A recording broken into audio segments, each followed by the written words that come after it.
Hi, నేను కొత్తగా ఒక ఛానల్ పెట్టుకున్నా.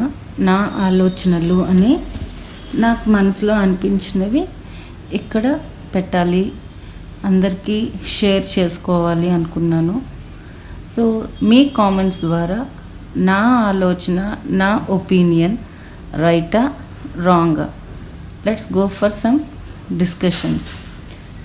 నాకు ఒక అనుభవం వచ్చింది. అదేంటంటే, ఒక ఇద్దరు మనుషులు ఉన్నారు. ఆ ఇద్దరు పర్సన్స్లో ఒక మనిషి తన అభిప్రాయాన్ని షేర్ చేసుకొని, వెట్టకారంగా ఎగతాళిగా షేర్ చేసుకొని, నేను ఇంతే సరదాగా ఉంటాను, నువ్వే మారాలి అన్నారు. ఆ ఎదుటి మనిషి అంటుంది, నన్ను అది నీకు సరదా, కానీ నాకు హర్ట్ అవుతున్నాను, తప్పు కదా, అట్లా నన్ను బాధ పెట్టకు, నాకు నచ్చలేదు, ఇలా చెయ్యొద్దు అని చెప్పారు. దీంట్లో ఎవరిది రైట్, ఎవరిది రాంగ్ అంటే షేర్